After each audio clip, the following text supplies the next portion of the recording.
Hello and welcome to Almost 30 Podcast. What's up, everybody? Welcome to the show. It's Lindsay and Krista, your big sister's best friends in all things. I don't know. Change. Yeah. All Fashion. Oh, yeah, all things. Wearing ugly socks all the time. I have no great socks at all. Nope. Just That's not my journey. My journey is not, I don't want nice socks or nice underwear. It's not my journey. When I try to get cool socks, I shit the bed. I have one pair of cool socks. It's almost like I'm trying too hard. I'm like, I'd rather actually have like Dorco socks. For sure. Because that like makes more sense than me trying to wear cool socks. I mean, who are you? Because then I'm going to get Rob Kardashian having a sock line. What even is this? Today's conversation, I'm really excited for you guys to hear. I had so much fun with Jefferson. Just hilarious, cool, interesting, very grounded and super, super helpful. He is someone that speaks on communication, which is obviously something I'm really passionate about. I feel deeply on the impacts of communication in relationships and business and in life in general. So he's a great, great teacher for this. He also is the client of our agent. So our book agent, who is one of our favorite people on earth, also represents him, and his book is out now. It's called The Next Conversation, and it is everything you will find on his Instagram, on his YouTube, from him recording in his car, all the tips on communication and how you can become a master communicator. Which I love. I love him in the car is my favorite. I keep ripping on him, but I'm like, but people love it. People love it, and he's also a dad on the go. Dad on the go. He's a lawyer. One of the ones that he did recently that I was like, and I was like, ooh, I really want to have one of these moments to be able to use it. But basically, it was basically like, if someone makes a rude comment about you to your face or calls you a name, he was kind of coaching the audience through the steps. One of the steps that just made perfect sense to me, but I wouldn't necessarily do in a normal setting, was letting there be silence so that they could actually experience and probably hear reverberated in their mind what they just said.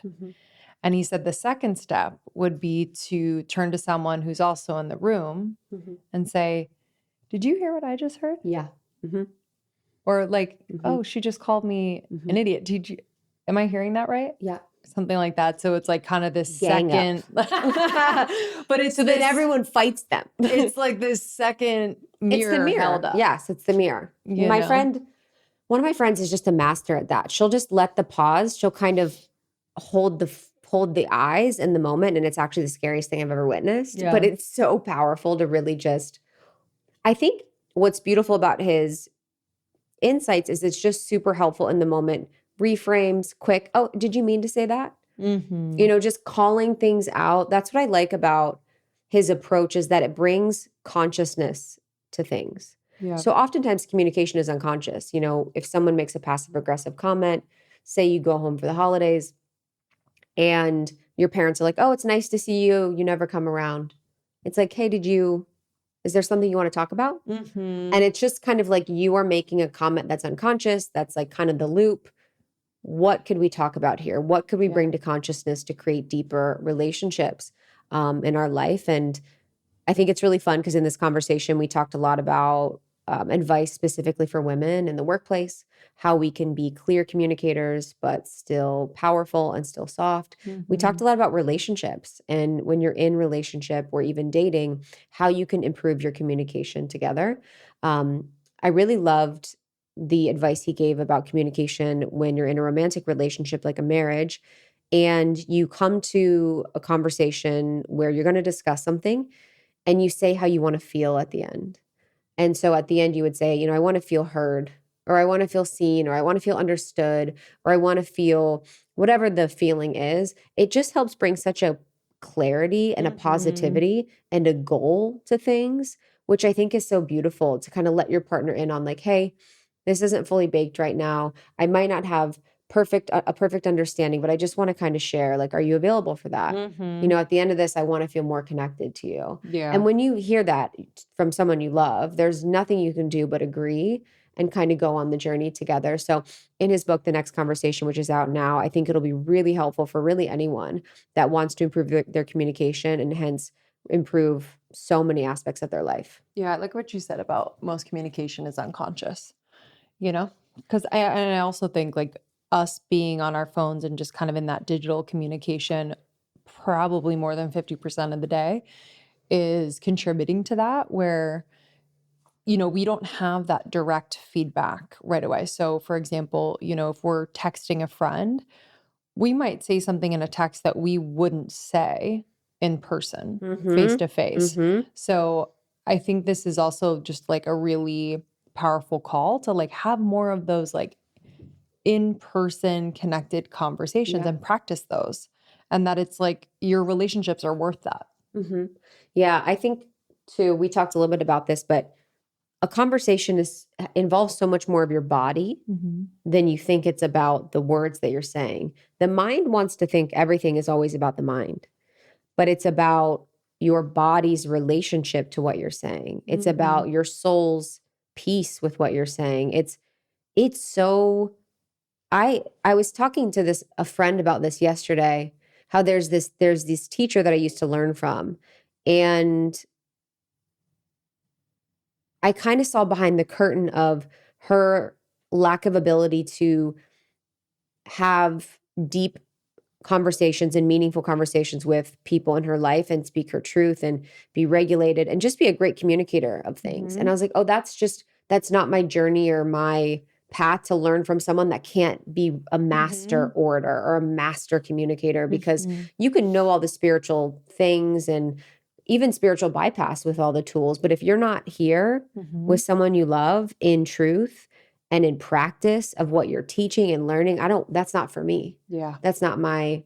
I'm sure it happens more often than not with a lot of teachers. Oh, what do you mean? Where they don't practice what they preach. Don't get me on that soapbox, because I will not get off it, honey.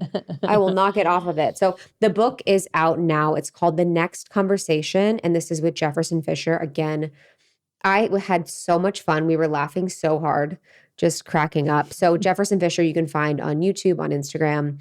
On Instagram, it's Jefferson Fisher. The book is The Next Conversation. It is available and out now, and I think you guys are going to love it. Thank you, Jefferson, for coming. We'll see you on the next show. Would love to have you back on.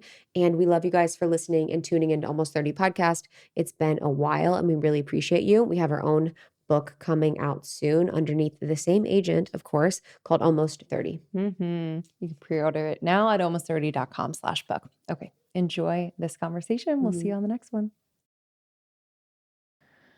Okay, I'm curious what your nutrition supplement stack is.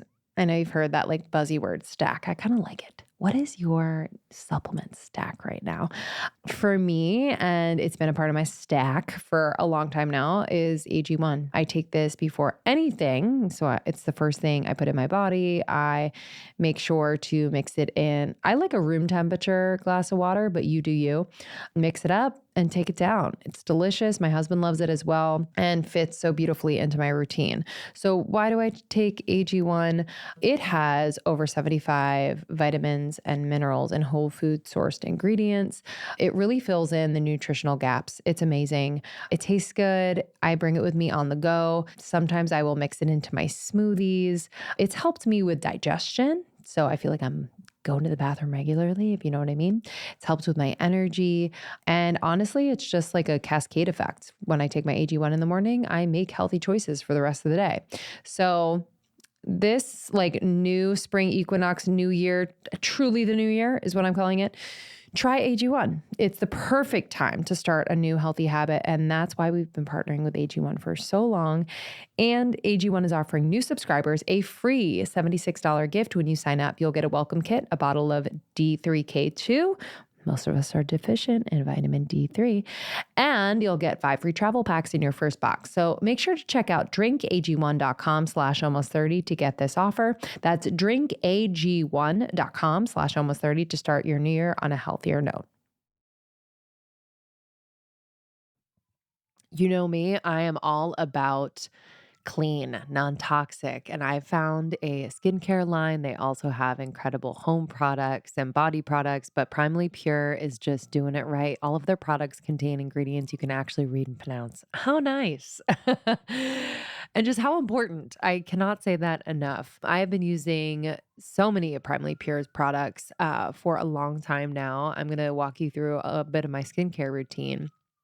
But I have just noticed such a difference in my skin lately. I have been really going hard with their oils and balms and just doing me during my evening skincare routine. And honestly, I think one of like the star ingredients that has made such a difference is beef tallow. Yep. Uh-huh.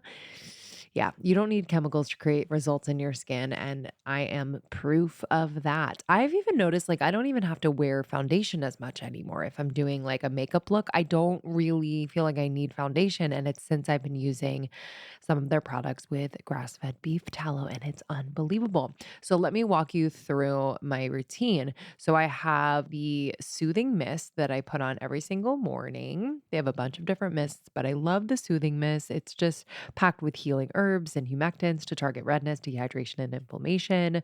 Really helps with your pH levels and just strengthens that skin tissue. It's very, very important. If your skin microbiome ain't good, it's not going to take in the products. Then I move on to my serum. So I love both their plumping serum and their soothing serum. They smell delicious, but that's because they have really pure, beautiful ingredients in there. No perfumes, no nothing. And this really just hydrates my skin. It really like sets my skin. It's so, so good.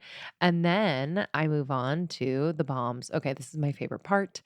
I love their soothing balm. Y'all, it is this blue color that I cannot even begin to tell you how happy it makes me. It has blue tansy in it and tallow from grass-fed cows.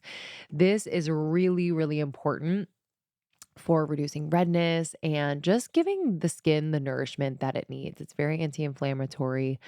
Ah, and that's it. That's my skincare routine in the evening. And it's just so, so good. We don't want to overcomplicate things. Okay.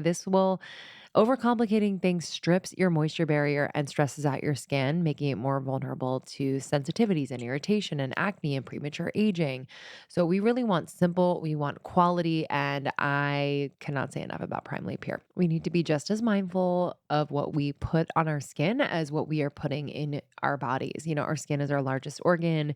It is absorbing everything. So I really, really appreciate Primally Pure's dedication to just that soil to skin ethos. And it is simple, it is from the earth, and you definitely feel it and see it in the results. So, again, some of my favorite products have their incredible beef tallow. If you would have told me like a year ago I would be putting beef tallow on my face, I would have been like, wait, what? What are you talking about? But it is incredible and it works. The fatty acid profile of beef tallow is so similar to that of our own skin. So it's non comedogenic and won't clog your pores. It's really amazing, makes it so smooth, so yummy. For our listeners, here we go. Use code almost30 to get 15% off your Primally Pure purchase. That's primallypure.com and use the code almost30 at checkout for 15% off. Use code almost30 to get 15% off your Primally Pure purchase. That's www.primallypure.com. And you can use the code almost30. I'm really excited you're here for Thank you. Tess and many reasons in our Yes. conversation before. But communication is something that I am obsessed with Yeah. because I've seen the impact in my life and how much it's changed my relationships and my work and my satisfaction. And just it's made me more of myself being able to communicate. And Yeah. it's just transformed everything about my experience. So for you, what was like your entry point into communication as something you wanted to teach or talk about? It's been a gift in my life. Mhm. You don't want to ask me to build you a birdhouse or change out your outlet. I mean, but it was just a gift of I can see conversations at a very early age, Mm. and my parents always their nighttime prayer was that God would give Jefferson wisdom and always be his friend. Yes. And so every night that just poured into me of being able to see things differently and hear things differently. And I'm an extremely probably empathetic person. I feel people's emotions. Like if I was driving in the left lane and somebody's behind me, like, oh my gosh, I'm definitely going to move over. Like I can't even, My fault. I can't stand that feeling of like, oh, let me be out of your way. Yes. And we all know those people that can easily drive in the left lane. And they can move to the They right. don't care. And they're pissed. They're not even pissed. They don't, it's never in their wheelhouse. They're just not emotionally aware. Yeah. I can't watch a movie and there be some awkward part and me not feel this like, I my can't, God. I got to get out of here. When people kiss on TV, I go like this. Yeah. No, like people have been like, are you okay? Because I'm like, what is that? I will mute it. I will pull up my phone and look at something else. What is that? Or what I'll do if somebody's arguing, even like if I'm watching an argument, because I can't be part of it to help it, I will look on in Google behind the scenes and be like, oh, they're still friends. Like it's not real.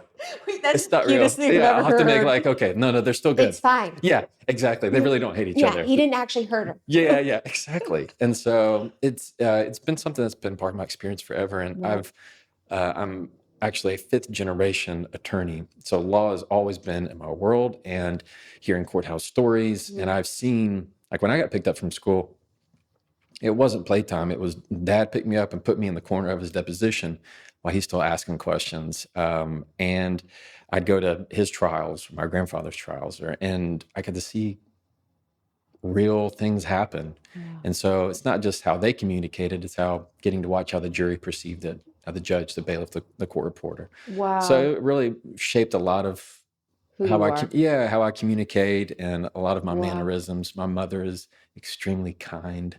And so just a lot of that warmth that they served as a lighthouse for me in many ways, still do. Blessed. Yeah. I was thinking about you as a lawyer and I'm like, because I guess a lawyer would be someone that the precision of your words and the way that you're using your words and the way that other people use their words is incredibly important.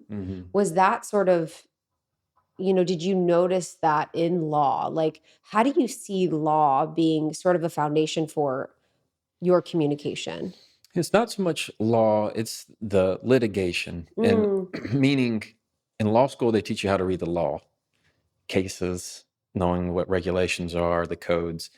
They don't teach you how to read people, how to handle conversations with grace, how to diffuse a heated argument, how to make sure that somebody is not going to say something disrespectful again to you. So it's this different subset. But law, in terms of litigation and being in the courtroom, that's what I mean by litigation. It is a wonderful way of teaching you how your words affect a jury, and that's going to affect their ultimate decision. So a lot of my people who've ever seen any of my content when I make it in my car, I have 3 points, 1, 2, 3. The same thing I did with the jury. Wow. Because they want short, concise bites. If I were to say, ladies and gentlemen, this is a case about a horrific accident, and I dribble on for 10 minutes.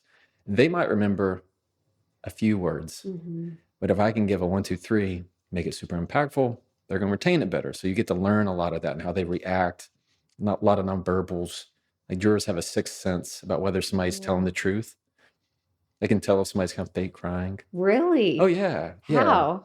I mean, it's the same thing with you. If you're with meeting a new person and you're sitting down and then afterwards you go, you know what, they didn't really feel very genuine to me. Yeah. Maybe it's not something they said. Maybe it's how they said it. Yeah. Maybe it's the face that they made. When somebody is being overly complimentary, oh my gosh, I love your sweater. It's so fuzzy. Oh my gosh, I wish I had that. Like you go, no, you don't. It's fake. No, don't tell me that. Yeah. And so there's a difference between what is said and what is heard. Wow. When that kind of stuff happens. So it's the same thing in a jury when they have a sixth sense of who they're going to like and who they're not going to like. And so often the attorney who's being rough, aggressive, I mean, you can imagine this very male-dominated, macho, I make millions of dollars. It's off-putting to the jury versus somebody who's a lot more warmth and let's explain, let's open up. Makes a big difference. Wow. So how do we bridge that? Because I think a lot of people listening are probably like, okay, or I guess how do you merge the two or understand the two? Because the communication we can kind of control, figuring out how to communicate better, which we'll talk about. But then the aspects of the unseen or the aspects of things that feel inauthentic. Is there any like science or anything that you've noticed as far as patterns to what people perceive as inauthentic? It's in the little things Yeah. that are typically silent. If you ask me something and I need to say no, and I kind of barely scrunched my nose a little bit, or I kind of looked off to the side. Have you ever been talking to somebody, maybe networking, and they're acting like they're engaged with you, but they're looking around the room for who they're going to talk to next? It's that idea of, you can just tell there's a sense that you have, a spidey sense that you really can't put a finger on. And go, I don't think I like that person. I don't know if I really, it's the vibe, the energy. So I feel like it's a frequency that everybody has and puts off. Does your frequency that you put off like a radio, is it staticky? Does it make you just go, oh, I need to turn that off? Or does it make you want to dial in? Does it make you want to listen more? Big difference in how just the vibe of their frequency is going to feel to you. There's people in your life that when you sit with them, just sitting in the same room calms you down. You just feel like there's a very calming presence. And there are the other people that you sit with and they make you just anxious and overwhelmed because they feel erratic. And all of a sudden you feel nervous. Totally. That's it is so wild about this, because it does come back to the energy. It's like the words obviously are very important, but you embodying or being present with yourself. And I think that's when I feel the most taken care of or the most seen or the most connected is with someone that's like facing me, body language, eye contact, like grounded, like, and it's also their mind matches sort of what's going on. So like a lot of times people can have like a few conversations going on and then they're talking to you. But it's like, if we're here fully, I'm having the same conversation with you as I am in my mind. Or like I'm fully locked in is when I feel the best and the most seen and the most taken care of. And I think for people that are looking to be, or I guess, what would you say, why is it so important that people get communication right? Like, what do you think impact it will have on people's lives? Like, for the people that are listening, why should they care so much about their communication? Communication is the thing that connects everything has happened and will happen. It's impossible not to communicate unless you're not alive. If there's communication, that's one thing, but when you don't communicate, even when there's silence, you're still communicating something. If I don't respond to your text in 5 minutes, that says something. If I don't respond to your text in 5 days, it means you don't like me at all. It says something else. That's true. And so, like in a silence, in a pause, it might be the absence of words, but it's not the absence of communication. Everything that's led you to this point has happened from your words. In many ways, it is very true that what you say is who you are, Krista. I mean, it's just what it is. It's, for the vast majority of your life, people will only experience you based on what comes out of your mouth, what you say. Like if somebody says something and you just meet them for the first time and they leave, right away you're going to go, I like that person. What you meant is they said nice things. Or if you don't like somebody's attitude and they're rude, you're not going to like that person. So it's really the power of your words, or even go with conflict. Like how you led to who you found now.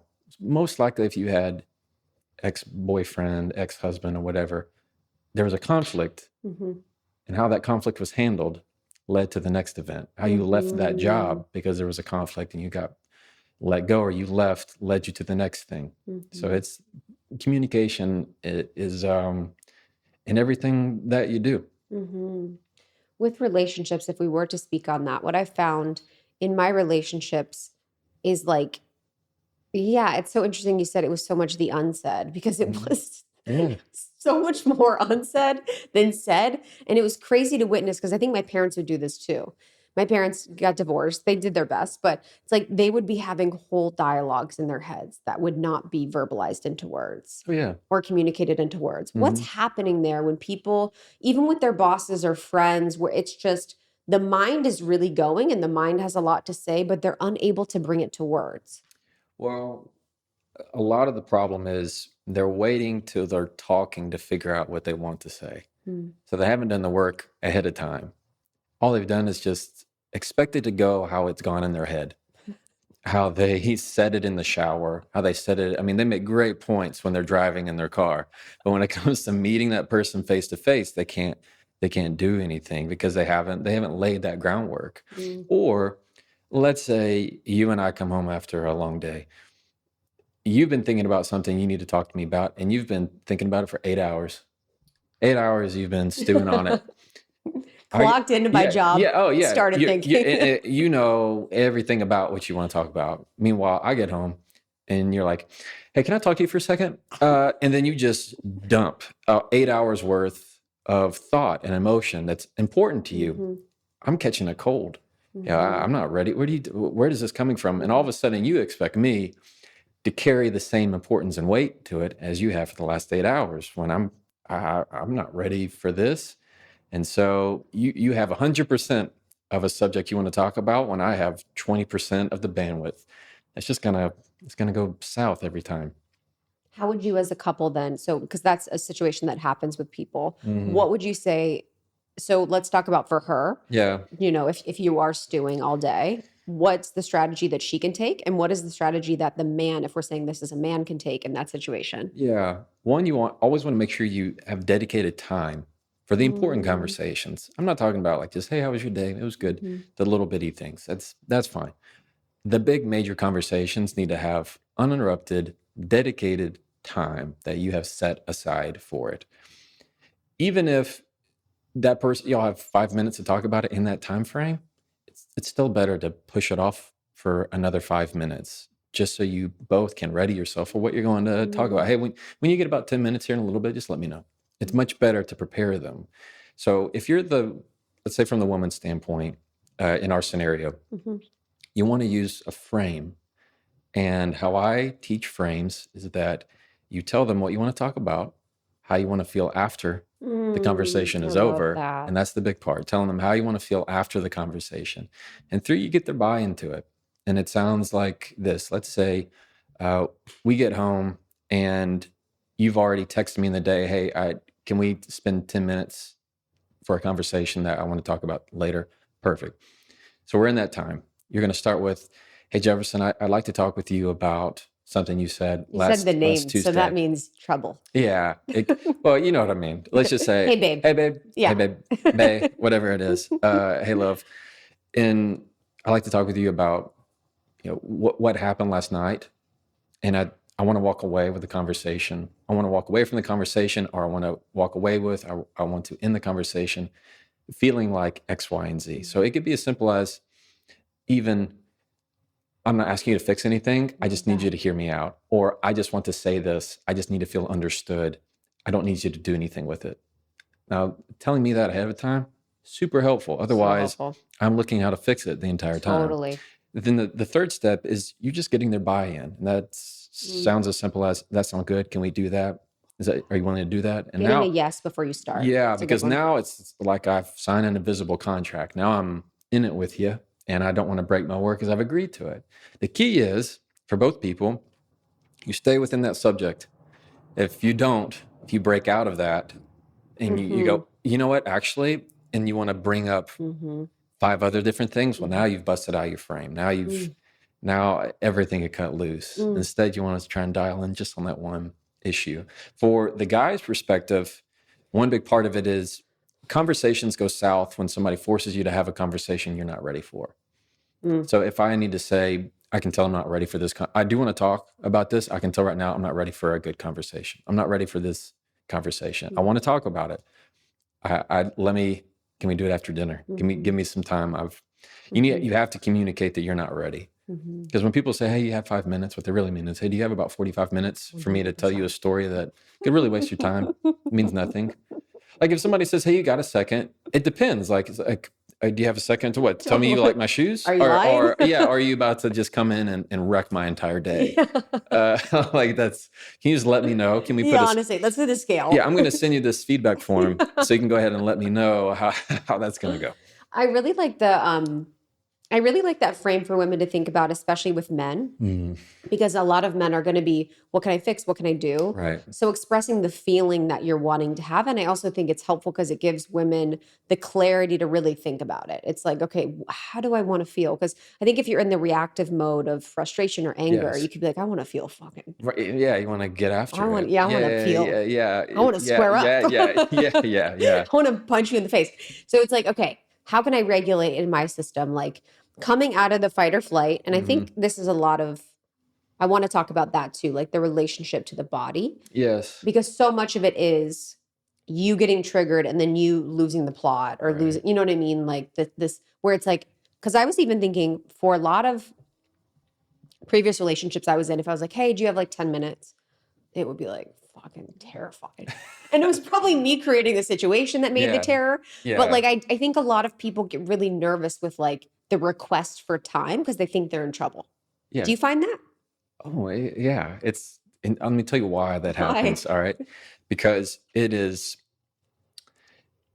telling them that there is something to fear that is unknown. Yeah, One of the that's biggest triggers is the fear of the unknown. Now, let's say you and I are working and I text you, I need to talk to you, period. Or worse, we need to talk, period. You're going to think, you want to call me immediately. What happened? What's going on? Oh my gosh, something. I mean, it is, or oh my, it's over. He hates me. Yeah. Everything's gone. I've done something wrong. It's all fear. And that anxiety takes over. That's what happens. And that's why you're saying it feels terrifying for that other person, because constantly we're looking to see that fight or flight. Is there a bear in the bush? Like what's going to come out to get me? So our body is already doing that. When I talk about in my book is like these three main pillars of say it with control, say it with confidence, say it to connect. And part of saying it with control is what you just lined out is with your body. So our body is very much tied to how we communicate. When you hear somebody yell, what they're trying to do is scare you away. It's the fight or flight. When somebody says a hurtful word or a word that is cutting, it's because they're trying to physically make you go away. That it's a threat. Maybe you said something that undermined me, and my body goes, "Hey, Jefferson, hey, so I didn't like that. That tone that I heard. Yeah. Hey, so I didn't like that." And all of a sudden, I'm going to get defensive because my body's saying, I don't like this threat. Yeah. I feel triggered by this. Yeah. And there's lots of different ways to feel triggered.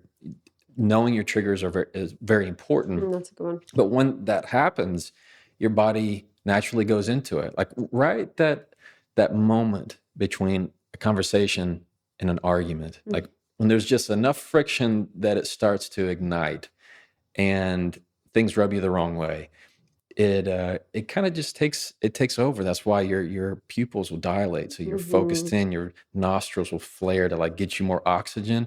You feel like you shake. Yeah. You get tense because your body's just physically ready to go. Or on the like fight or flight, you're wanting to hang up the phone. You want to leave the room. You want to get out of here. How many times have you said, I can't do this? I'm not going to do this right now. Oh my God. And you're ready to go. It is your fight or flight saying, get out of there. Yeah. And exactly. And it's just tied.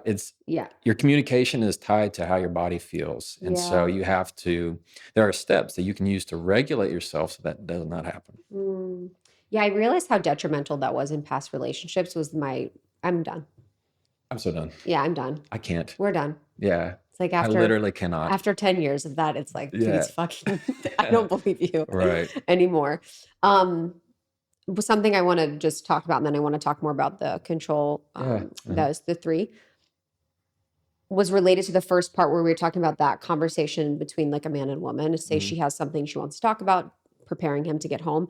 I think something that's so important that you mentioned that I think is a game changer for relationships, and so I think women need to pay attention to do is not loading everything on. So it's like, we're going to talk about one thing. Oh yeah. And you have to only talk about one thing. You can't, this is me talking to my previous self. You can't be like, okay, and then feels good. And then I'm going to talk about this thing and this thing and this thing. Like focusing on the one thing is such an important aspect of communication and relationships. Yes. I like to say, if you're talking about everything, you're talking about nothing. So true. And even in a business context. Yeah, You have that meeting and your boss says, all right, everybody, we got a lot to talk about. And you already know right away, you're rolling your eyes going, this could have been an email. They have, when you're talking about too many things, nobody feels like it was a good, productive meeting. Same thing in the intimate conversation. When you're just lobbing issue after issue after issue, it's, especially on the person, it's one, it wears them down. Two, they're not going to retain any of it. It's much better to go very deep on one singular issue. The most important thing on that frame is telling them how you want to feel or how you want to walk away. If it's, I want to walk away with this conversation with us having alignment or being on the same page, or just you hearing me out, not needing to fix it, any way that you can give them a heads up of how you want to end. Because so many times we get in that conversation and you're going, at least from, let's say, in this scenario, the guy's perspective, what do you want? What's your point? And so what do I say? I start to jump in and go, oh, so you want me to do this? You go, no, that's not it. You go, okay, so I'm still listening. And then later on I go, oh, so you want me to do this? And you go, no, you're not hearing me. I'm like, I'm listening. And you go, it's because at that point in time, you truly don't know how to land the plane. You don't know. It's so great. Sometimes it's like, if you have, as a woman, you like have been in it all day and then you finally have an audience. It's like, you don't want it to go away. Yeah. So you're just like, I just need you to sit. Yeah. You're like, I'll just keep the microphones running, please. Yeah. I just need you to sit. Yeah. Actually, now that I see you're tuning to me, I just want to rip. Exactly. Yeah. But that's what happens because you're trying to, you just get in and you wait until you're talking to figure out what you want to say. And what you'll hear is the person go, no, that's no, wait. And they start continue to talk more. And you're just thinking, what's your point? What do you need from me? And now you're going, oh, you don't even care. Like you weren't even listening to me. And you're like, what are you talking about? It's like you were in circles. Yeah. I think, okay, so this is a question on communication. So when you say for people to prepare what they want to say before they say it, I have had issues where I would prepare so much in my mind that I would play out the whole situation. And then I'd be like, you know what? I'm not even going to talk. Yeah. You know what I mean? I've already had the conversation in my head. I'm like, I say this, and then they say this, and then I say this, and then I do this, and then we're back to this place. And they didn't even know that I had the whole thing. So how can the people prepare for conversations, but not create a scenario where they're affirming stories in their head about the relationship and they're allowing breathing room and space for a different texture to arise? So it's like, if in our relationship, instead of being like, he always does this, he never listens to me, he never does that, if I say this, he's going to say that, how can I be like, I want to prepare what I'm going to say, but I also want to create a space where I'm not over preparing so that you can show up differently? Yeah. So what you do is you prime the conversation. Okay. And this is how you do it. You're going to tell the person, I have something I want to share, but it's not fully thought out. Or That's a good one. I'm nervous about sharing this, or this is going to sound confusing, or this might jump around. You're being vulnerable in this moment. When you can say, I'm nervous to share this with you, would you just listen anyway? And they're going to say, yes, that's what's going to happen. Because if they don't, then they're a jerk. I mean, sorry, if I'm like, I'm nervous to share something important with you. I hope I find a man that says yes. Yeah. I mean, but the thing is, nobody's going to. No, for sure. They're just not going to. Yeah. Particularly in a romantic relationship. Yeah. And when you can say, this is not fully thought out, I'd like to say this to you, or I need to say this. This is what's on my chest, what's on my heart, what's in my head. What I'll often leave with is, I don't know where this is going. I just need it out of my head. Love it. And so when I can start with, I'm not sure where this is going yet, but I need it out. I need to say this out loud. It's just letting them know. It's kind of striking that balance, like you said, of I don't want to over prepare. But at the same time, I want them to know this is an evolving conversation. Another thing you can do, let's say in the workplace, let's put it for anybody listening in the workplace context, use a percentage. So what I mean by that is, let's say you need to throw out an idea. People think when you throw out an idea, it has to be a bow on it. It needs to be 100% of an idea. And it's for them to decide to say it's great or not. Like you give an idea for a meeting or something and somebody goes, oh, that's a terrible idea. And you go, okay, well, you think of something. Well, use a percentage of, all right, I got 10% of an idea. Y'all let me know on the other 90%. Or I got 30% of an idea. And you're telling them that this is not fully thought out. You're responsible to help me with the other 70%. We're brainstorming here. You can still do that even in the romantic relationship setting. Okay, I have 20% of a thought here, and I'd like to hear you on the other 80%. Love that. And it just tells them that, hey, I don't have everything figured out.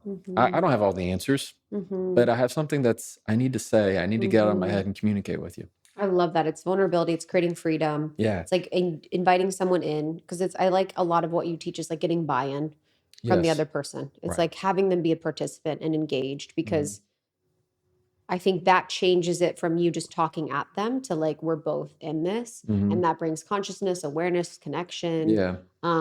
With my clients, a lot of times when we're talking about things, like I'll make just like the percentage thing, I'll make them rank from 1 to 10. I'm like, okay, how alive is that for you right now? Like 0 to 10, you know what I mean? Just kind of like helping us frame of the priority of things and helping us figure out where to move. When we talk about women at work, what is some advice you'd give for people on giving and receiving feedback?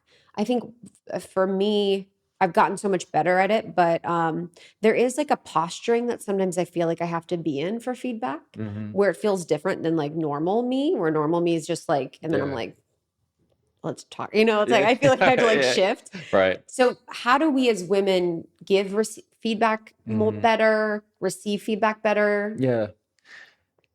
To give feedback better, you want to never use the word but. So this is what but. Oh, but. I think you said bud. Yeah, like, all right, listen here, bud. All right, bud. All right, champ. Yeah. Yeah. All right, big fella. Listen here. Honestly. Yeah. You're like, it's feedback time when you say big fella. Yeah. Oh, yeah. Or big dog. Okay, big dog. Is the word but. Okay. Because this is how bad feedback typically sounds.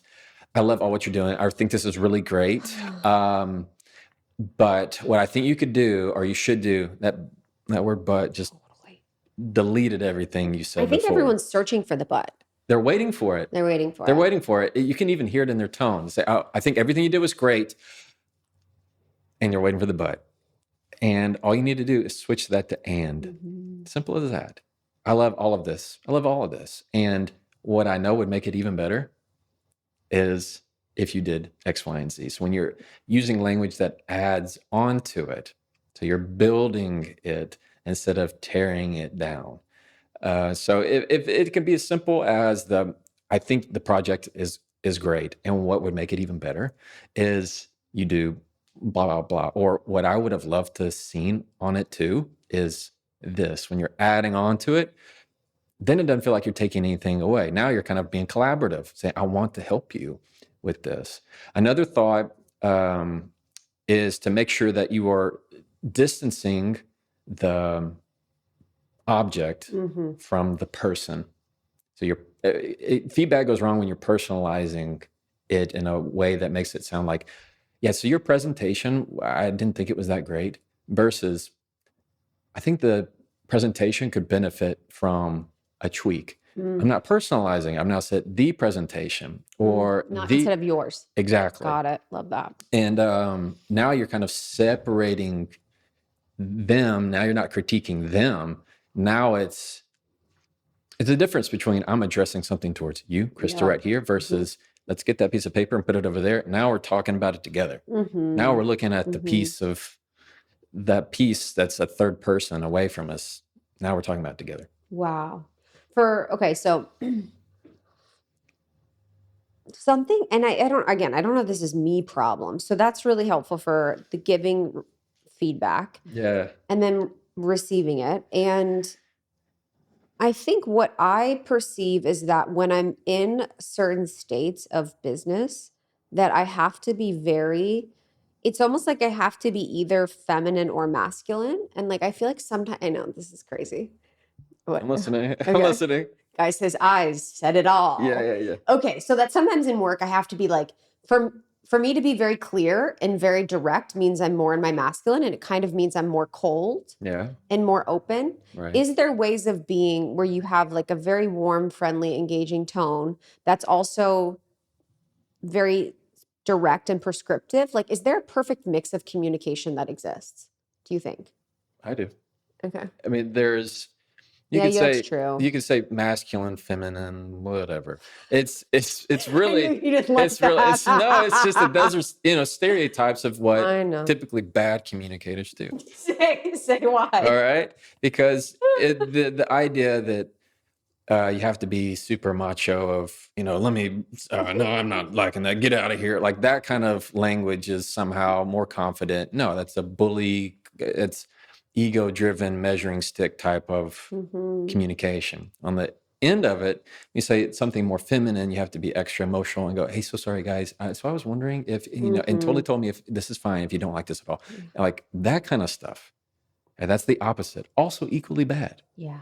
And so there is absolutely a middle ground. And what my book is going to teach them is this idea of there is a blend of you can equally be warm and also be assertive.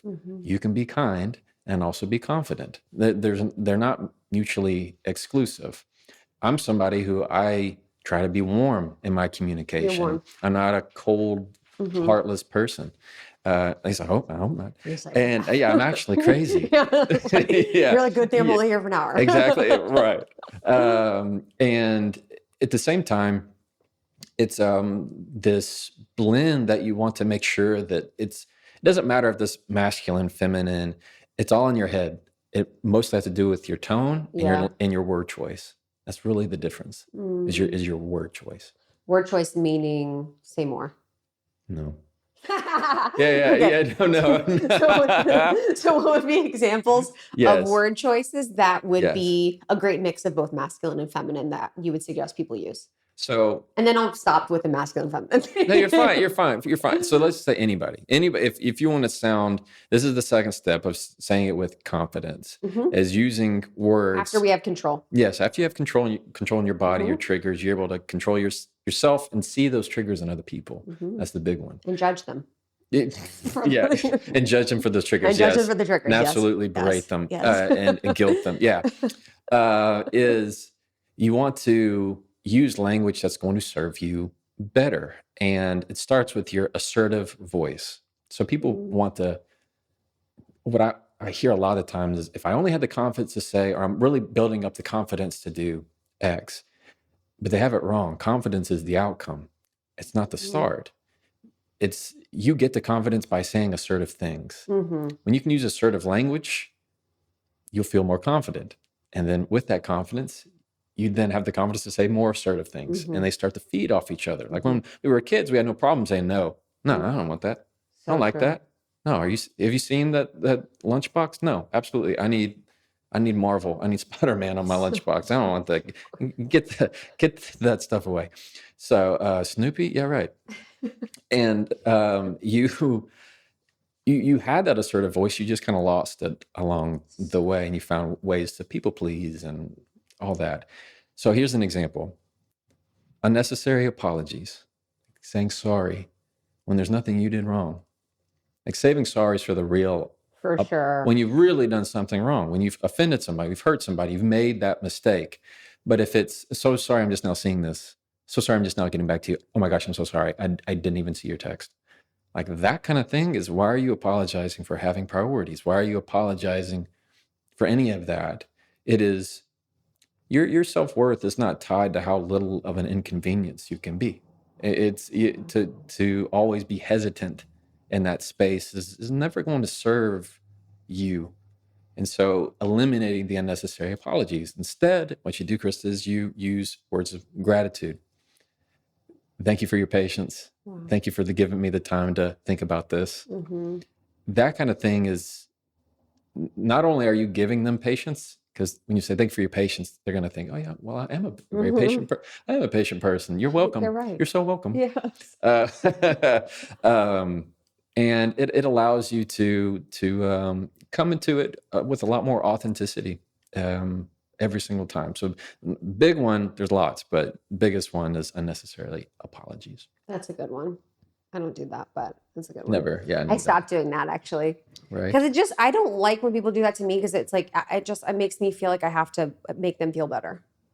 Well, like they're like, I'm sorry. I'm like, then I feel a pull, like, oh, I have to be like, oh, it's okay. Right. Yeah, it's the same thing with when somebody says, I hate to bother you. And it's like, Now you have to have a mini conversation Exactly. before you actually have the conversation. So You have to say like, true. oh, no, you're not bothering me. You go, oh no, are you sure? I'm not bothering you right now. You're like, no, you can go ahead. What are we doing here? Yeah. Can you tell me? Now all you're doing is saying what I'm about to tell you is going to bother you. Yeah. That's all you can say. Oh, this is going to be a dumb question. And you're going, no. In the back of your head, you're going, what a dumb question. You know, I'm just thinking about, man, your parents really fucked you up. No. Okay, you said the word authentic. Yeah. And I don't know if I'm trying to think of in your stuff I've seen you talk about this. How can people show up authentically online? Like, how do you see communication? What? I'm listening. I'm like, okay, how? What do you mean? What are they going to do? They're going to need to post things that are more authentic.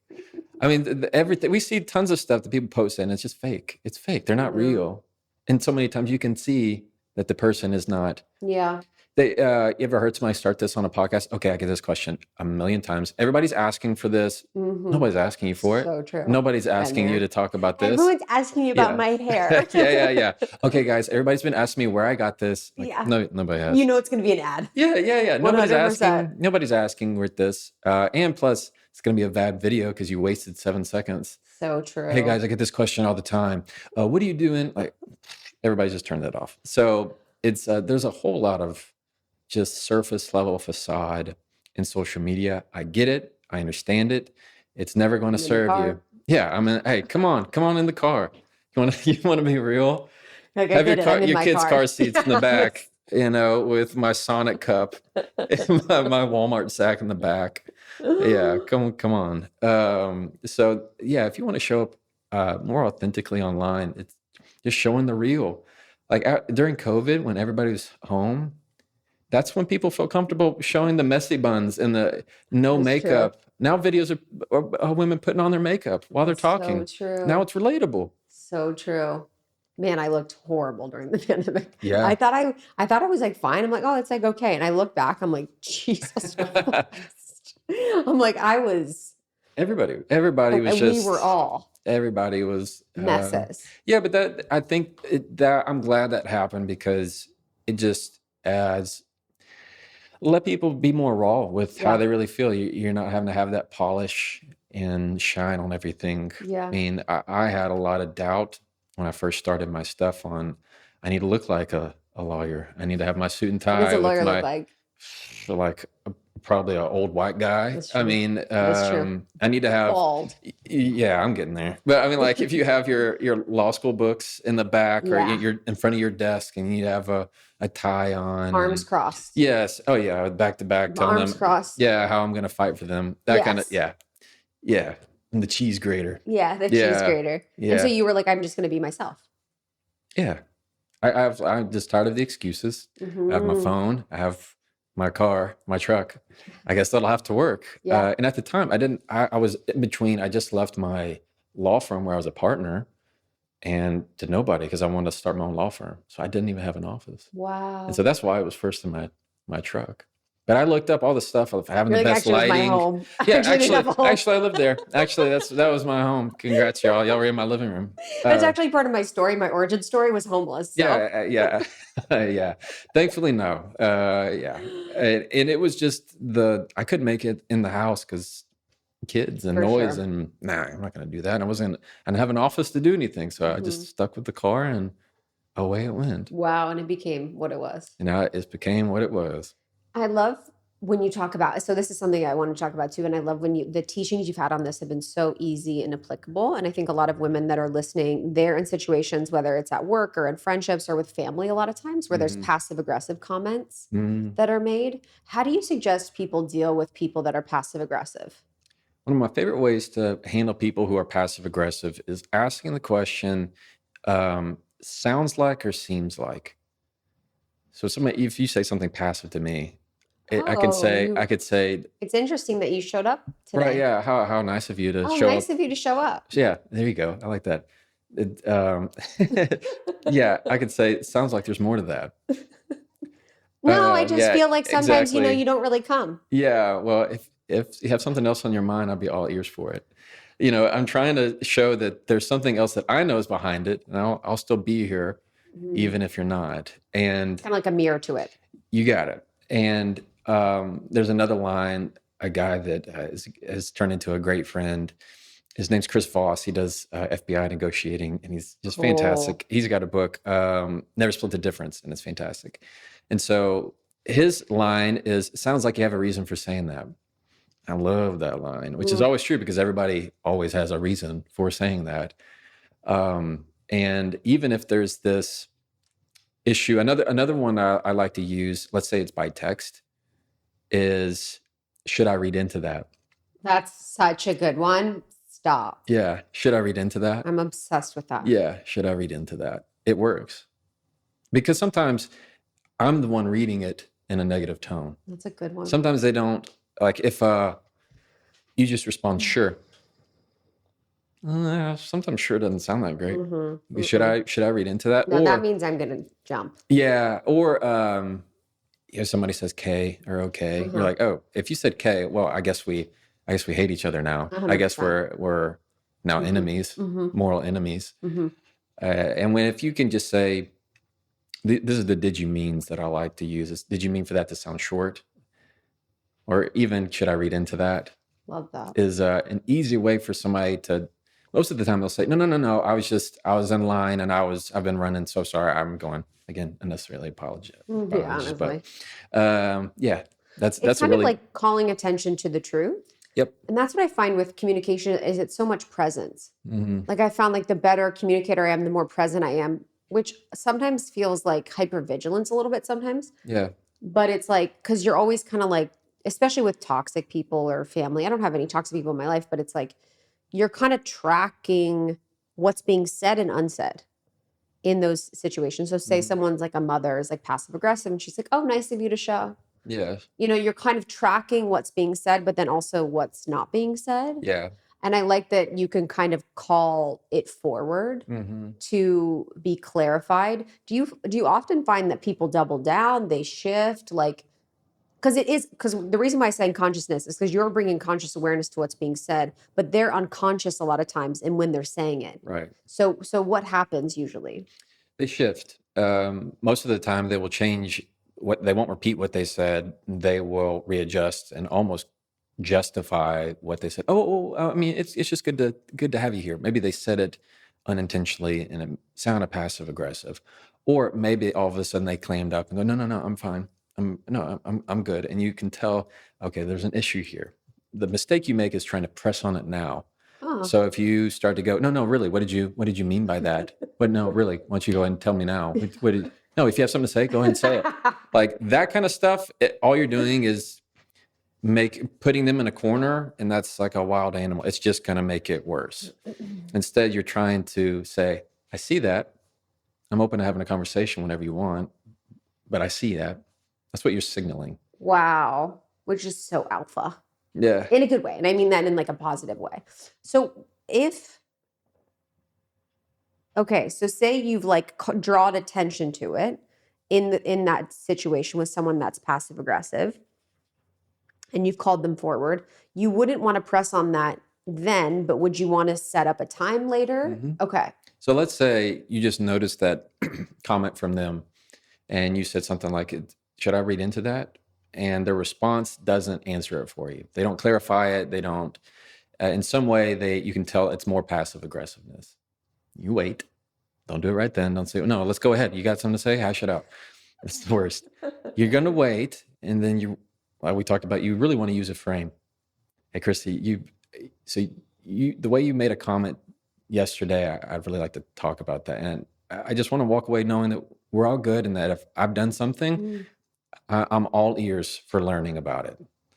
Is that all right? So you bring it up later, set time for that discussion. That's going to go a whole lot better for you than saying, if you got something to say, get it off your chest, that kind of stuff. Say it with your chest. Yeah, say it with your chest.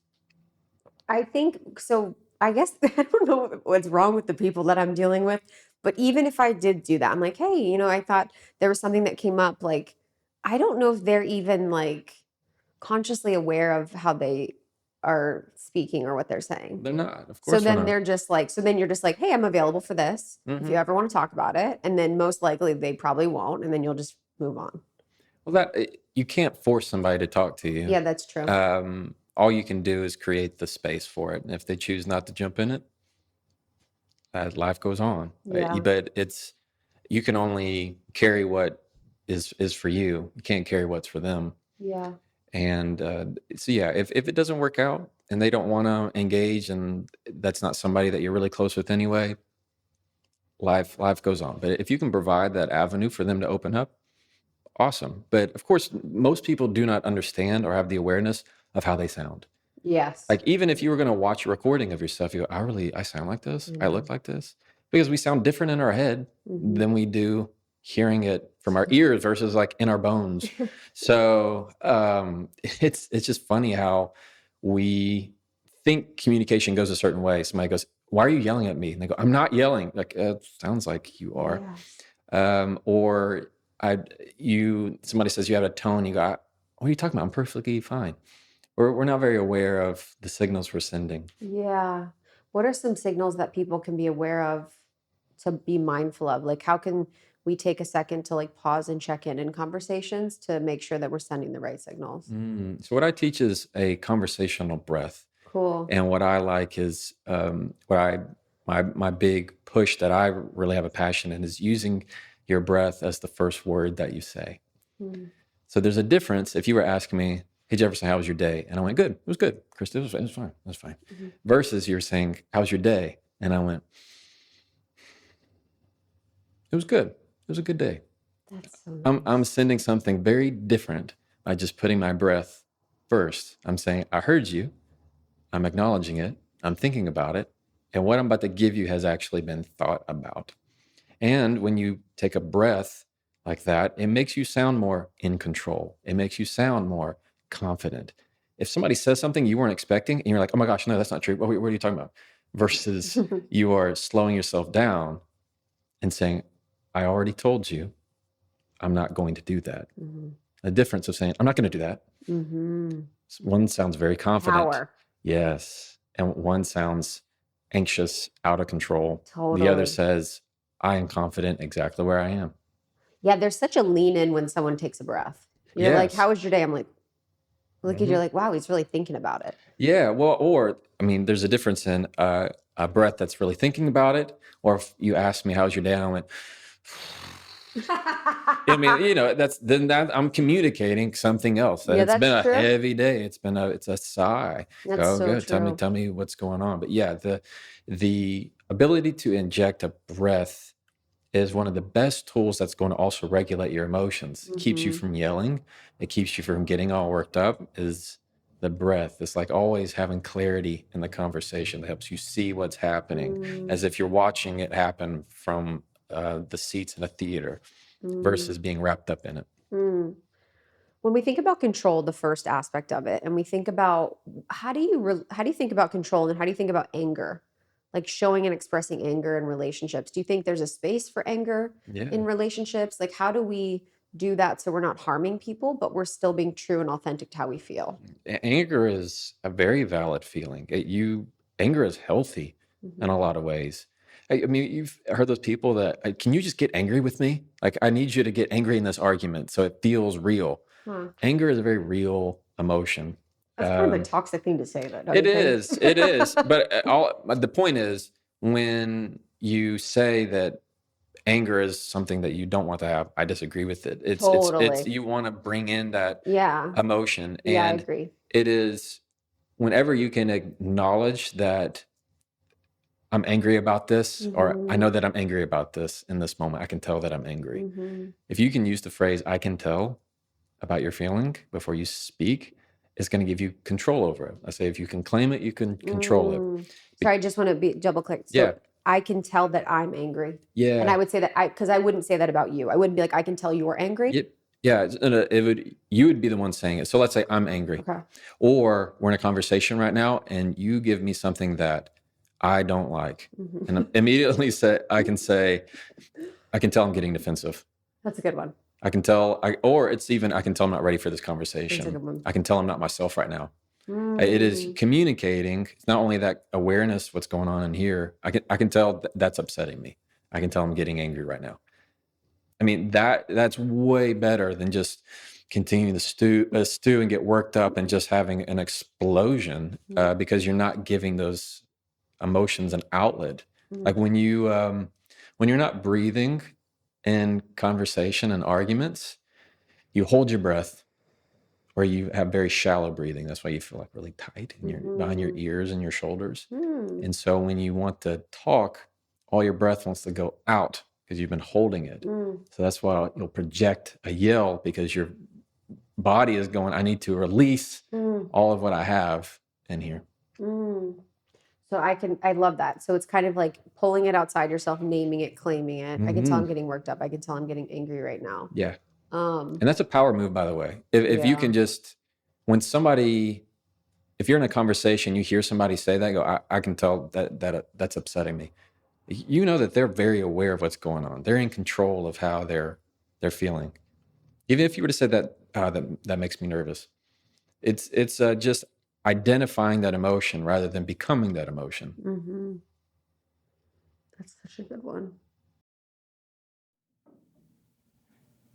My hydration game is back and rocking. I feel like I fell off there for a hot second in the winter months. I don't know why. Sometimes in summer it's easier to hydrate than in winter. But anyway, I'm back on it, and I make sure that I have electrolytes in my water. I use Element. This is a really tasty electrolyte drink mix with everything you need and nothing you don't. It has a science-backed electrolyte ratio of 1,000 milligrams of sodium, 200 milligrams of potassium, and 60 milligrams of magnesium. There's no sugar, no coloring, no artificial ingredients, no gluten, no fillers, nothing like that. And why? Why is having electrolytes in your water so important? Well, electrolytes basically facilitate hundreds of functions in the body, including the conduction of nerve impulses, hormone regulation, nutrient absorption, and fluid balance, among others. And so it's important, to say the very, very least. It can prevent and eliminate headaches, muscle cramps, fatigue, sleeplessness, and other common symptoms of electrolyte deficiency. I've just noticed such a difference between drinking just regular plain water all the time and adding electrolytes. I feel so much better. And I've been upping my game in the gym, and it's helped tremendously with recovery and just energy in general. So I'm excited for you to try Element. I love the raspberry. I love the orange right now. My husband loves the chocolate. You can try all 8 flavors right now. They are offering a free sample pack for you, our listeners, with any order. That's 8 single serving packets free with any Element order. This is a great way to try all 8 flavors, or you can share it with a friend. You know what I mean? Get yours at drinkelement.com/almost30. This deal is only available through this link. So you must go to drinklmnt.com/almost30. That one's taken me on a little journey of that. So you would basically, what if should you not come to a conversation angry? Like we just talked about an example of if you were in a situation where you're like, I can tell I'm getting angry. Should you regulate before you approach a dynamic rather than coming angry? You don't want to come in hot and heavy. What do you do to regulate, or what do you do to prepare yourself to talk? Yeah. Yeah. I mean, it's anything you can do to calm yourself down. You don't want to go into the conversation mad and heated, because you're just asking for the other person to be mad and heated. How could you ever possibly think that's going to end well? Maybe that's your thing, but it's not going to go well when you're heated, because the conversations rarely, if ever, happen how they go in your head. You come down, we're sitting right here, and I am expecting you to say, I'm right, Jefferson, you're right. And you say anything but that. And I'm thinking, okay, that's not what she's supposed to say. She's supposed to say, Jefferson, you're right. And this is not how it went in my head when I was in the shower this morning. This is not how it's going to go. And your body's saying, wait, I can't get control of this. I'm not controlling all the variables. And it's going to get worse. So you don't want to go into the conversation angry. You're going to leave it angry. Yeah, I think when I was younger, maybe it was like how I saw, someone cared was if I was angry and then they would match me. Right. I think you kind of recruit people. And that's very common. That also happens to be how you were raised. Like how my parents' model communication is different from your parents' model communication. It's just anybody's. Like, yours are better, is what you're saying. Stop it. Like my parents. Get it. Yeah, my parents. they didn't argue out loud in front of us. They would go to their bedroom or they wait till we're asleep or whatever. But I had a buddy of mine, his name was Austin, like his parents argued, knock down, drag out right in front of, I thought they're getting divorced. And I mean, it was just like right there in front of me. He didn't even look up from his cereal. Like he was just, it never even bothered him. And so some people have seen they're realizing now very toxic, terrible role models for them of how communication should be. And maybe now they think right now that it has to end in toxic crying, fighting for us to have this. Otherwise, you don't really mean it. If we're not yelling and fighting, then you really don't care. They just, everybody has different styles. I think what I feel like is the most toxic in relationship, whether it's at work or friendship or relationship in general, is like the dishonesty of, is anything wrong? And someone's like, no, it's fine. You know, like when someone keeps telling you no, but you know something's not right. Yeah. So how would you handle that with someone? It is letting them know what you feel. Now, sometimes we're wrong. Sometimes we are wrong. We feel like something's wrong, and that's just our own anxieties. Yeah. When the other person is truly okay. Totally. They just happen not to smile. Like, speaking as a guy, we're just fine. Yeah. Yeah, exactly. He's like, won't you guys get it? Yeah, if you could just leave us alone, it'd be great. Yeah. Like, I got the game playing in my head. Yeah, everything we do is to be quiet in an environment. What are you talking about? Golf, hunting? Just leave us alone. No, my point is that just because I didn't smile and go, oh, it's so great to see you, doesn't mean I hate you. It doesn't mean I'm super mad. And that goes for anybody. Now, it is, if it's truly they're being passive, I go, no, I'm fine. I'm good. That's when you can pull in it doesn't sound like you're fine. Doesn't feel like you're fine. Now, if they're not going to own up to it, that's again being just more passive. There's not much you can be able to do to pull it out of them, especially if they're being unwilling to do so. But yeah, that's just because somebody says they're fine. I mean, to say you're fine is it's like you have to read on their tone, not on their words, and that's a whole lot harder. And so it could just be like, what, I'm feeling like there might be something. Can you help me understand? Or yeah, it's saying, I'm feeling like there's some distance. Yeah, when you can add distance is a good anytime you have that kind of awkwardness, use distance is a very good way of bringing it to light, of saying, I feel like we're 2 miles apart right now, or I'm feeling like you want to be at arm's length. Any way you can give some kind of metric of distance is going to help you, because they'll say, no, or like distance is a easy way of saying, I feel like something is off without saying something is wrong with you. That's a good one. So if you say, what's wrong? Well, it doesn't mean that how they're feeling is wrong. I mean, it doesn't mean that something is wrong. It just means they're feeling something. And so if you were to use distance as a tool, I feel like you're a mile away from me right now.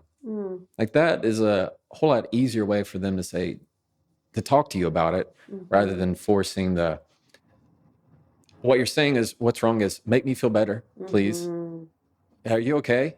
What you're really asking is, can you please make me feel better about what's happening here? It's almost like it feels like an encroaching energy of like, rather than like distance, it kind of creates a distance. Yeah, it just depends, because sometimes it's a wonderful way, on the flip side of it, if you're having a hard time in a conversation, I can ask, hey, are you okay? Are you all right? Like in a genuine way. For sure. Not like, are you okay? Not with attitude. Not with attitude. I've done that. Yeah. Are you okay? Yeah, exactly. Yeah.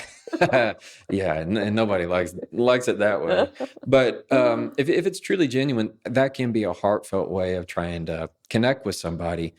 But often when you can use distance as a tool to try and bring that a little bit closer together. Because it's also too, like, the person that loves you, they want to, they see that as like, oh, I want to close that distance gap. Yeah. Not just like, and it's a little bit less nebulous than like, are you okay? Because then you have to kind of search within. Exactly. And you can kind of talk about the space between rather than like, there we go, yourself in there. Yeah, to say like, oh, where they are is a bad place. Yes, that's You're talking about the space now. If I were to say, you feel far from me right now, like that's a very powerful way of pulling I can tell something's not connected. I'm not saying it's your fault. I'm not saying anything you're doing is wrong. I just want to talk about the distance between us. I love that. What about self-care? Like, how is speaking up for yourself a form of self-care? Speaking up for yourself is a way of telling you that you matter. I think that it is so prevalent, everybody, myself included, of just doubting who we are and doubting what we're doing. It's imposter syndrome. You doubt your purpose. You doubt where you are. What am I doing here? Why am I even in this relationship? Why am I at this job? And you have these why. It can be so much self-care to know when you stand your ground and say what you mean and mean what you say is going to embolden you to hear a voice that you hadn't heard in a long time. I had a buddy who he was in a bad relationship, and I was helping with him on just confident, assertive phrases. And he was like, "Man, you should be so proud of me. I just did, I said that thing that I need to say." I was like, "That's awesome, man." But just He's that like, I right called her there. a bitch, like you told me. No. Yeah, absolutely not. But it made him feel like, okay, I can now. This is what this feels like, is what he was saying. It's addictive. Yeah, he's like, this is what this feels like, and it's that whole assertive confidence loop of the more you do it, the better you get at it, to where you now know that you don't have to go anywhere. Like, confidence is very quiet. Insecurities are very loud. So it allows you to be able to stand still in communication. Yeah. And, you're not abandoning yourself. It's like, I think you always have to like find the self or find the voice or find, like, even with your friend, it's like, okay, to speak your truth, you have to know what your truth is. Yeah. So you have to be like, okay, what's my truth here? My truth here is here. I don't like this, or I don't, this doesn't feel good. Okay, cool. How can I say that in a way that's helpful? Like, if you want the conversation to go better, you're only seeing 10% of the true issue. 10% is the communication. 90% of it is what goes on before you open your mouth. Yeah.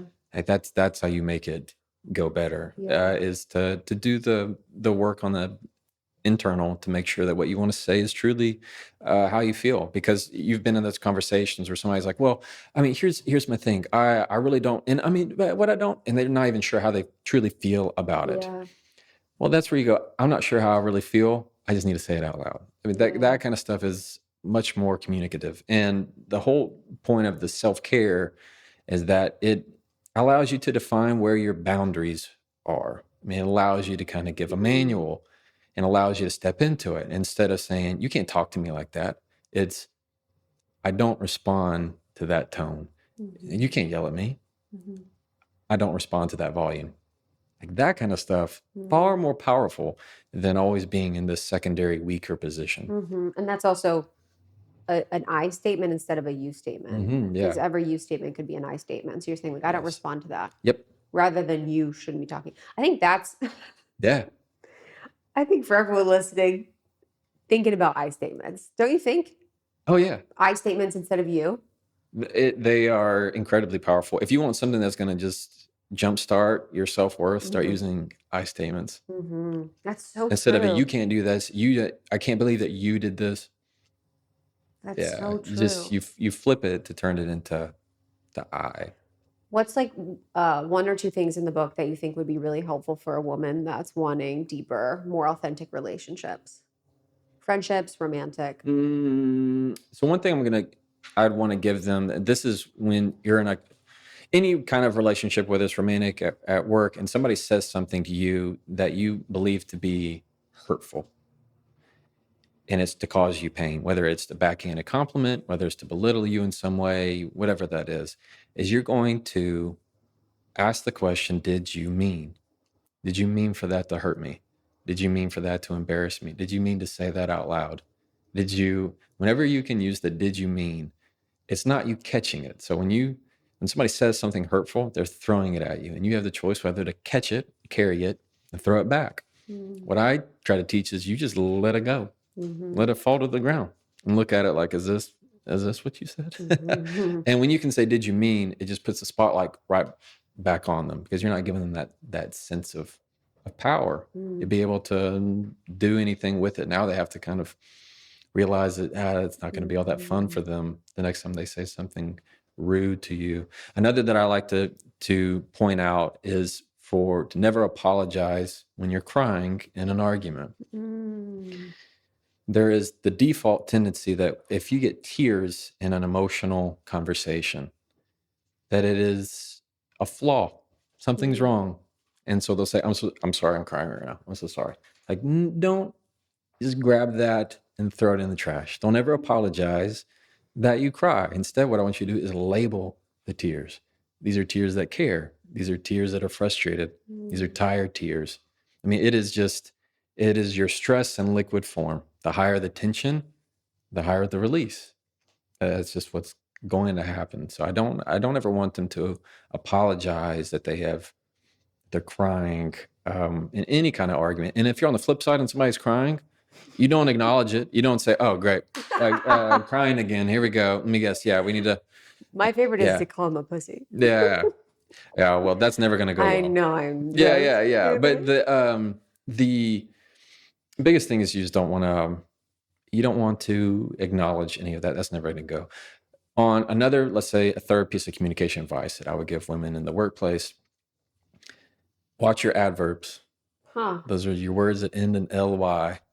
Like literally, essentially, basically. Wow. So clearly, obviously, just is one, like is one, very. Those are all really all adverbs. Because there's a big difference. Let's just put it in a scenario. Which one sounds more assertive? So basically, what I just have to say here is, and I just need to say this out loud. But I mean, essentially, what I'm trying to say is, versus just saying the statement, getting rid of all of that, because all you're doing is just adding ice cubes to your drink. You're watering it down. You want to serve your words neat. You want to find ways to get rid of all that. That's especially in written communication. If you're going to write an email, get rid of the just. If you say just, I just want to check in, it sounds hesitant. Get rid of it. I wanted to check in. I wanted to hear from you. Instead of I just wanted to hear from you.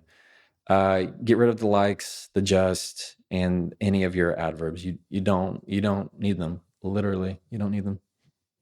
I think you said that for me specifically. I did, yeah. I tried to save it. Jesus. Trying to save it right for you. Literally, you're like, oops. Yeah. Just said it. Something that you've said before that was really powerful, just to bring this home too, that I witnessed actually in a friend one time and was just blown away by it, was if someone says something that's rude or passive aggressive, is you pause and you almost act surprised by it. Yeah. And you kind of give it a little space of like shock. Right. And I witnessed a friend do that to someone that said something to her. And the power move of that was such a sight to see. So good, right? She was just like, huh. Yeah. Like it was like, you are weird. Yeah. And I'm not saying that, but what you said, I'm picking up what you're throwing down and I'm not responding. It was such a power move. Yes, though it's just the power of a pause. Yeah. Because in that, let's say 5 to 7 seconds of nothing, the other person's talking still in their head. And what they're saying is, okay, wait, that didn't hit. It's like telling a joke that nobody thought was funny. It fell flat. Oh, now I regret it. I shouldn't have ever said anything. That's why people often say, like, I'm so sorry, I shouldn't have said that. Sometimes they'll jump in front of it or they'll readjust and try and see if it'll hit again.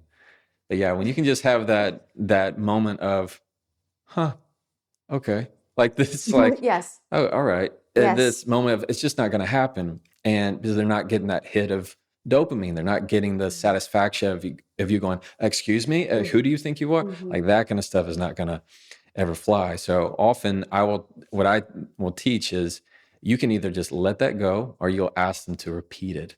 Most of the time they don't like doing that. If I could say, can you say that again?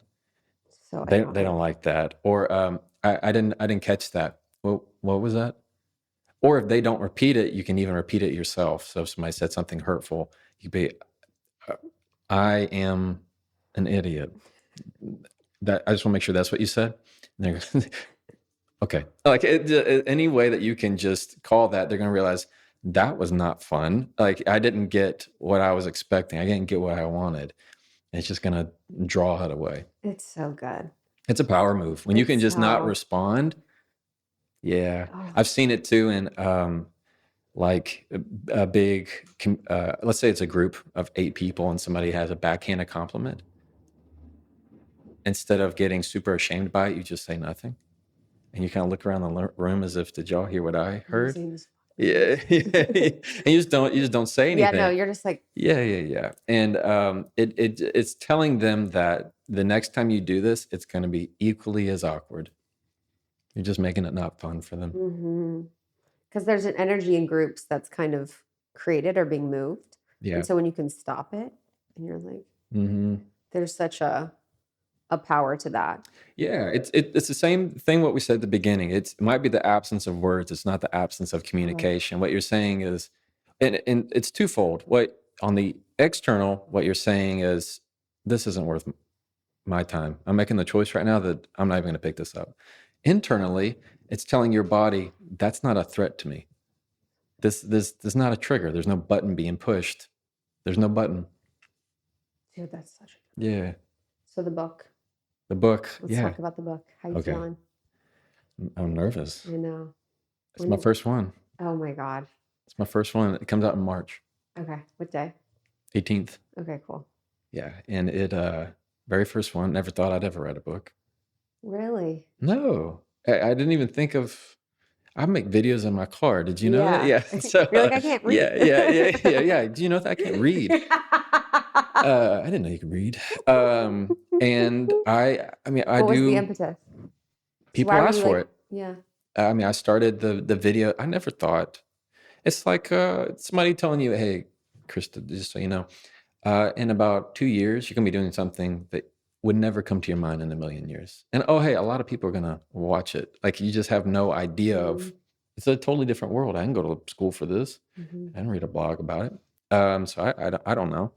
And it's just people, really, really kind, wonderful people said, you should write a book. You should write a book. And I thought, I guess I'll figure out how to write a book. So I thought I was going to self-publish it. And then Tess. Did she find you? Yes. Girl. She found me. My girl. Shout out Tess. We have the same agent, Tess. Yes, and she's fantastic. She's just beyond. I love her. I could do a whole episode on Tess. I could too. Have you seen about the animals she fosters? No. You guys aren't that close. I guess not. It's embarrassing. Oh, yeah. I feel embarrassed. I get the updates on the animals. I'm like, okay, did this one get adopted? Well, I mean, there's a... Might get other I'm stuff. not going to share like the... Okay, true. Yeah. She's not going to share the more soft stuff with me. I get the tough love. Yeah, you get the tough love. Yeah. She's just got a good read of good people. And it's nice to even think about her in my life because I'm trying to affirm this year how I'm supported. Oh, that's wonderful. Just finding, okay, because a belief that I've had in the past is that I'm not supported. I have to do everything on my own. So it's like, how can I affirm in people and relationships? Like Tess is a great example of like, I'm supported. Yeah. This person is supporting me. I did that same thing when I first, my stuff started popping off, going nuts, was I felt extremely alone. I was very lonely because nobody in my world could relate to what's happening, let alone me. And Tess and I were really talking about just how do you find people at your table, make you feel like you are supported and you have people that you can talk to. That was huge for me. And Tess is certainly one of them. I mean, she's just been awesome. And so I wrote a book somehow, and I wrote all of it. I was very happy about that. I had a book coach. I wonder if ours was the same. No. Okay. I don't think so. Mine was Blake. Mine was Nikki. Atwood. And and Blake was my second one. The first one I had, she was wonderful. We just didn't. Yeah, it's really important. We didn't, what you call jihad. We just didn't. We didn't. Yeah. It's a wonderful. very intimate, deep relationship. It was. Yeah. And for everyone listening, just when we talk about book coaches, it's for us, it was someone that helped us with deadlines. Yes. Hitting, like understanding how to write the book in a way that was effective. So you have deadlines. Yeah. Ours read through our stuff for me and Lindsay because we wrote separately. So you should make sure it was cohesive. Cool. Yeah.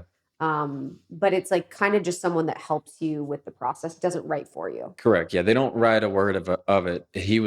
Mine was Blake Atwood. He's in Dallas. He's fantastic. He would do, help me with making sure I had like deadlines, because nobody tells you this is how long it should take to write a book. This is like your landmarks of like, this is when you need to have stuff by, and maybe of just structure, but otherwise it's all my words. So I'm very, very excited about it. I can't wait. You're such a, I mean, obviously what you do, Thank you. Just an amazing teacher, so clear, so concise. Everything is so actionable, so helpful. Thank you. And I just love that this helps people live better, more authentically, more truthful, more connected. It helps people have better relationships. Like, I think when we think about in my space of personal development and self-help, we can talk about a lot of different things, but I think communication is really the access point to us living a life that we love and having relationships with people that we love. And living it more fully. Yeah. Yeah. That's how I got on the title of the next conversation, of that. It's when people watch my stuff or they engage with it in any way, it's not, they've already had that past conversation. They've already had that. They're listening for the next one. They already know what happened. They're wanting to know how to handle the next one. And I truly believe you can change your life with what you say next. And it's all it takes. That's amazing. That's a great ending. Thank you. You like that? I think you should have a dinner series. A dinner? What's a dinner series? You should have like a dinner series where you like go around the country and you like have people practice and work on and work through different communication things. Do we eat dinner? Uh-huh. Okay. Yeah. It's a dinner table thing. So it's like people, maybe they're influencers, maybe they're other people, but it's like people could practice and kind of be in it's like scenarios. The practice of this. Because I think this is the thing is people need the practice. Yeah. There's a lot of that. Yeah.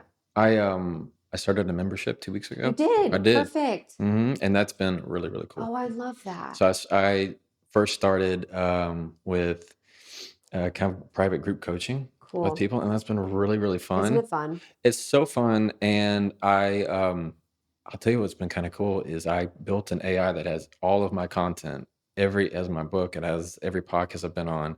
And every time I post a video, it gets automatically in it. And so people use it to like, tell me how I should text this to this person or fix my email and it's really cool to see how they're applying it. And that's really awesome. Oh my God. Yeah. And so, I mean, the reviews on it for the past 2 weeks have been nuts. It's blown my mind. Is it an app? Yeah, it's an app. What? And so, but we're making it to where this will come out later, but trying to get it to where they can do it straight within Instagram and tied to it, so they can just have it right there. So they're you. Yeah, and then I have an actual text number, so they can just text me. So that's what we're working on next.